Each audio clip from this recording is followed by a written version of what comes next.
लेकिन आज सोमवार सकाल पर्यंत जो घटनाटा घटी आम बौद्ध मेन पोस्ट ऑफिस रे रबरी घटनाटा घटी आसला जमापड़ी से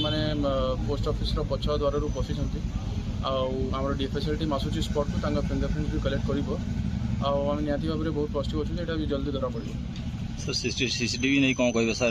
पोस्ट ऑफिस तो सीसीटीवी नहीं कि भाव में चोरों को आइडेंटिफाई करा कौन रही जहाँ भी तार इन्वेस्टिगेशन प्रोसीजर अच्छी मीन्स सीडिया डेटा होगा जहाँ भी टेक्निकल इंटेलिजेंस होची ह्यूमन इंटेलिजेंस होची लगे आम धरने को चेष्टा करवा एवं पर्यंत कहीं जब आम क्राइम सीन को डिस्टर्ब करवा तो फिंगरप्रिंट्स हो कि जेकोसी जिनिस हो आम लुज कर एक्जाक्ट असेसमेंट एवं आमर जो पोस्ट मास्टर अच्छा से करेंगे डीएफएसएल टीम आसला से समय पर्यंत मुझे कहीपरि कि एक्जाक्टली केते अमाउंट कौन चोरी होती। सर लकर किसी भंगा जाइए कि भीतर सर जहाँ ट्रेजेरी रही पोस्ट ऑफिस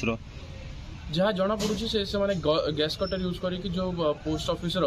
मेन लकरटा थिला ताको भांगी किसी कैश चोरी होती किंतु एक्जाक्ट अमाउंट कहवा समय बहुत कष्ट असेसमेंट पर कहले ठीक रही। Thank you sir.